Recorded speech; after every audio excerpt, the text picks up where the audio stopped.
Moment of inertia of annular disc. इस video lecture में हम लोग एनुलर डिस्क का मोमेंट ऑफ इनर्शिया कैलकुलेट करना सीखेंगे। क्लियर है? ठीक है। मान लेते हैं कि हमारे पास एक एनुलर डिस्क है जिसका मास क्या है, कैपिटल एम है। क्लियर है? और यह जो पॉइंट है इस एनुलर डिस्क का सेंटर है। कौन सा पॉइंट है यह? इस एनुलर डिस्क का क्या है, सेंटर है। ठीक है। तो इस एनुलर डिस्क के पास दो रेडियस होगा, एक इनर रेडियस और दूसरा आउटर रेडियस। तो मान लेते हैं कि यह हमारे पास इस एनुलर डिस्क का इनर रेडियस है और इनर रेडियस को हमने क्या बोला, R1 बोला। और यह जो है कि इसका आउटर रेडियस है और आउटर रेडियस को हमने क्या बोला, R2 बोला। क्लियर है? यह जो आउटर रेडियस है, यह आउटर रेडियस को हमने क्या बोला, R2 बोला। क्लियर? ठीक है। तो हमें बोला गया है कि इस एनुलर डिस्क के उस एक्सिस के about moment of inertia calculate कीजिए जो एक्सिस इसके सेंटर से होकर गुजर रहा है और इसके बोर्ड के प्लेन पर क्या है, परपेंडिकुलर है। क्लियर है? तो मान लेते हैं कि यह जो एनुलर डिस्क दिया गया है इस बोर्ड के प्लेन में है, तो एक्सिस ऑफ रोटेशन कैसा होगा, यह ब्लू वाला पेन होगा। यह जो एक्सिस ऑफ ब्लू वाला पेन है इसके सेंटर से होकर गुजर रहा है और इसके प्लेन पर क्या है, परपेंडिकुलर है। तो हमें इस एक्सिस ऑफ रोटेशन के अबाउट इस एनुलर डिस्क का मोमेंट ऑफ इनर्शिया कैलकुलेट करना है। क्लियर है? ठीक है। तो इस एक्सिस ऑफ रोटेशन के अबाउट इस एनुलर डिस्क के मोमेंट ऑफ इनर्शिया को कैलकुलेट करने के लिए सबसे पहले इसका हम लोग क्या निकालेंगे, सरफेस डेंसिटी कैलकुलेट करेंगे। क्लियर है? ठीक है। तो मान लेते हैं कि इसका जो सरफेस डेंसिटी है वो सिग्मा है। क्लियर है? और सरफेस डेंसिटी का जो हम लोग डेफिनेशन सीखे हुए हैं, परिभाषा सीखे हुए हैं, उसके अनुसार हम लोग क्या जानते हैं, सरफेस डेंसिटी बराबर होता है मास अपॉन एरिया। क्लियर है? ठीक है। तो इस एनुलर डिस्क का जो मास दिया गया है वह क्या दिया गया है, कैपिटल एम। तो सिग्मा बराबर क्या होगा, कैपिटल एम अपॉन एरिया। इसका एरिया कहाँ होगा, तो इसका जो एरिया होगा, जैसा कि हम लोग पढ़े हैं किसमें, एनुलर डिस्क का जब डेफिनेशन पढ़ते हैं तो उसमें हम यह पढ़े हैं कि इस एनुलर डिस्क का जो मास होता है वह कहाँ एग्जिस्ट करता है, इस रेड वाले लाइन और इस ब्लैक वाले लाइन के बीच में एग्जिस्ट करता है, यानी कि इनर रेडियस और आउटर रेडियस के बीच में एग्जिस्ट करता है। क्लियर है? तो इस एनुलर डिस्क का जो एरिया होगा उसे कैसे कैलकुलेट करेंगे, उसे कैलकुलेट करेंगे इस बड़े वाले डिस्क का यानी R2 रेडियस वाले डिस्क का एरिया निकालेंगे, उसमें से क्या करेंगे, सॉरी, R2 रेडियस वाले डिस्क का एरिया निकालेंगे और उसमें से क्या करेंगे, R1 रेडियस वाले डिस्क के एरिया को माइनस कर देंगे, तो हमें इस पार्ट का एरिया पता चल जाएगा। क्लियर है? तो एरिया ऑफ एनुलर डिस्क क्या होगा, बड़े R2 रेडियस वाले डिस्क का एरिया, तो R2 रेडियस वाले डिस्क का एरिया क्या लिखेंगे, पाई R2 का स्क्वायर माइनस उसमें से किसको घटा देंगे, इस R1 रेडियस वाले डिस्क के एरिया को घटा देंगे, तो R1 रेडियस वाले डिस्क का एरिया क्या होगा, पाई R1 स्क्वायर। क्लियर है? तो इस रेड वाले लाइन और इस ब्लैक वाले लाइन के बीच का जो एरिया होगा वह कितना होगा, हमारे पास इतना होगा। क्लियर है? तो इसका जो सरफेस डेंसिटी होगा मास अपॉन एरिया, तो एरिया हमारे पास कितना आ गया, इतना आ गया। तो एरिया के जगह पे हम लोग क्या लिखेंगे, पाई R2 square minus R1 square. Clear है? यहां से पाई हमने कॉमन ले लिया तो क्या लिखेंगे, R2 square minus R1 square. Clear है? तो किसी भी एनुलर डिस्क का जो जब एरिया निकालना हो तो इतना आप याद रखेंगे। क्लियर है? इसे बार बार नहीं कैलकुलेट करेंगे, इसे हम लोग याद रखेंगे। क्लियर है? ठीक है। तो हमने क्या किया कि इस एनुलर डिस्क का हमने सरफेस डेंसिटी निकाल लिया। क्लियर है? तो हम लोग जब डिस्क का मोमेंट ऑफ इनर्शिया कैलकुलेट किए थे तो हम लोग क्या माने थे कि जो डिस्क होता है वह कॉन्सेंट्रिक रिंग से मिलकर बना हुआ माना जा सकता है। क्लियर है? ठीक है। ठीक उसी तरह से यह जो एनुलर डिस्क है वह किससे मिलकर बना हुआ माना जा सकता है, यह जो एनुलर डिस्क है उसे हम लोग इस सेंटर के अबाउट कॉन्सेंट्रिक रिंग से मिलकर बना हुआ मान सकते हैं। ठीक है? तो मान लेते हैं कि हमारे पास एक कॉन्सेंट्रिक रिंग है। हमने क्या किया, इसका एलिमेंट किस फॉर्म में लिया, कॉन्सेंट्रिक रिंग के फॉर्म में हमने एलिमेंट चुना। ठीक है?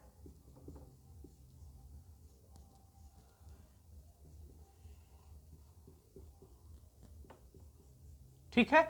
और इस रिंग, यह मेरे पास क्या होगा, एलिमेंट्री रिंग हो गया। इसको हमने क्या माना, एलिमेंट्री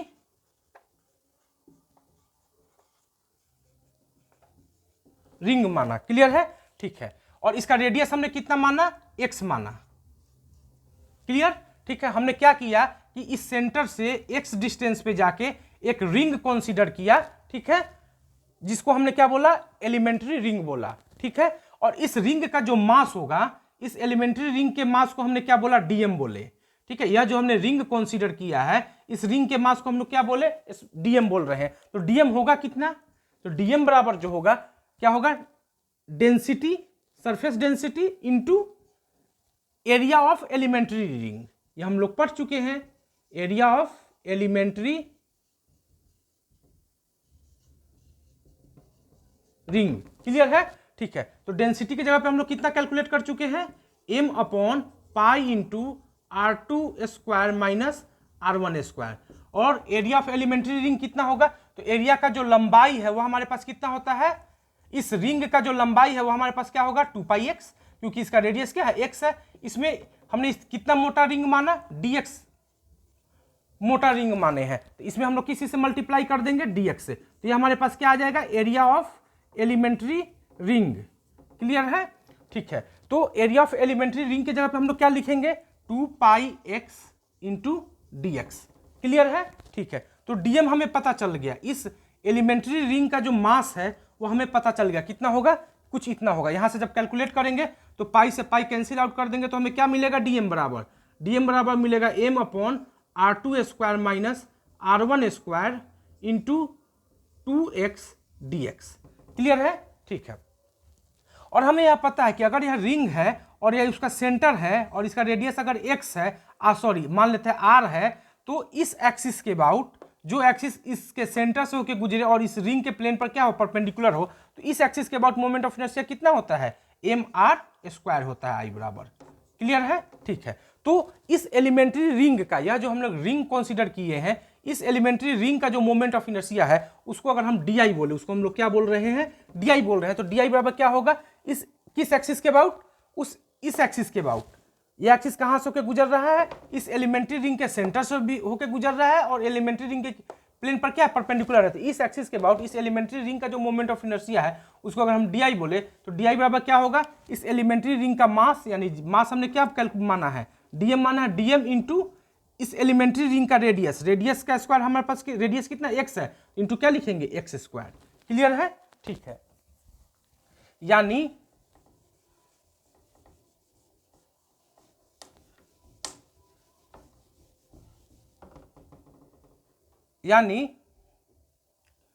इस एलिमेंट्री रिंग का जो मोमेंट ऑफ इनर्शिया होगा इस एक्सिस के अबाउट, इस एक्सिस के अबाउट इस एलिमेंट्री रिंग का जो मोमेंट ऑफ इनर्शिया होगा वह कितना होगा, इतना होगा। अब हम डीएम का वैल्यू हमने कैलकुलेट कर लिया है, कितना है, इस रिंग का जो कौन सी रिंग हमने कंसीडर किया उसका मास कितना है हमारे पास, इतना है। तो डीएम की जगह पे हम लोग क्या लिखेंगे, capital M upon R2 square minus R1 square into 2x into dx into हमारे पास x स्क्वायर पहले से है, तो इंटू x स्क्वायर डी बराबर हमारे पास इतना आ जाएगा। इसको जब फर्दर सॉल्व करेंगे तो हमें क्या मिल जाएगा, 2m upon R2 square minus R1 square, clear, into क्या होगा, एक्स क्यू आ जाएगा, इंटू dx। डी बराबर हमें इतना मिल गया, ठीक है। यह हमें किस चीज का मोमेंट ऑफ इनर्शिया मिला, यह हमें इस एलिमेंट्री रिंग का मोमेंट ऑफ इनर्शिया मिला, उस एक्सिस के बाद जो एक्सिस इस एलिमेंट्री रिंग के सेंटर से होकर गुजर रहा है और उसके प्लेन पर क्या है, परपेंडिकुलर है। इस ब्लैक वाले एक्सिस के बाद इस एलिमेंट्री रिंग का मोमेंट ऑफ इनर्शिया हमें पता चल गया। हम लोग को निकालना क्या है, इस एनुलर डिस्क का मोमेंट ऑफ इनर्शिया निकालना है इस ब्लैक वाले एक्सिस के अबाउट, ठीक है। तो हम लोग करेंगे क्या कि इस इक्वेशन को इंटीग्रेट कर देंगे। तो अब हम लोग दोनों साइड इंटीग्रेशन का सिंबल लगा दिए और कहां से कहां तक इंटीग्रेट करेंगे, तो x जो होगा, यहां पे x का वैल्यू क्या होगा, यहां पे x का वैल्यू क्या होगा, एक r होगा, r1 होगा, क्योंकि इसका रेडियस r1 है तो r1 होगा। और यहाँ पे x का वैल्यू क्या होगा, r2 होगा। तो इसका लोअर लिमिट कितना हो गया, r1, और अपर लिमिट कितना हो गया, r2। तो हम लोग यहाँ पे कहाँ से कहाँ तक इंटीग्रेट करेंगे, r1 टू r2 इंटीग्रेट करेंगे। क्लियर है, ठीक है। यदि क्लियर, ठीक है, तो इस डी का इंटीग्रेशन को हम लोग क्या लिखेंगे, i। क्लियर है, यहां से 2m अपॉन, यह पार्ट कांस्टेंट है, बाहर आ जाएगा, 2m upon R2 square minus R1 square बाहर आ गया, इंटू क्या, अंदर क्या बचेगा, अंदर बचेगा x to the power 3 into dx। Clear है, ठीक। जब इसको हम फर्दर सॉल्व करेंगे तो i बराबर क्या मिलेगा, 2m upon R2 square minus R1 square into x cube का इंटीग्रेशन क्या होता है, x to the power 4 upon 4 होता है। तो हम लोग क्या लिखेंगे, x to the power 4 upon 4 R1 से R2 तक। जब इसको फिर आगे सॉल्व करेंगे तो क्या मिलेगा, 2m upon R2 square minus R1 square, ठीक है, इंटू पहले अपर लिमिट डालेंगे तो R2 पर पावर 4 अपॉन 4 माइनस फिर लोअर लिमिट डालेंगे R1 पर पावर 4 अपॉन 4। क्लियर है, ठीक है।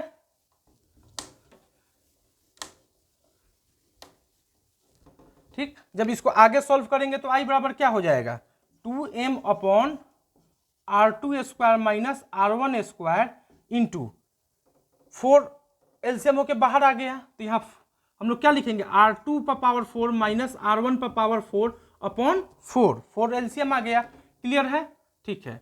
और इसको जब आगे सॉल्व करेंगे तो क्या मिलेगा हमें, R2 square minus R1 square into, इसको जब सॉल्व करेंगे तो इसके जगह पे क्या लिखेंगे, हम लोग लिखेंगे R2 square minus R1 square into R2 square plus R1 square upon 4। Clear है, इससे 2 टाइम्स कट जाएगा 4, यहाँ से यह पार्ट इस पार्ट से कैंसिल आउट हो जाएगा तो हमें मिलेगा कितना, capital M R2 square plus R1 square upon 2।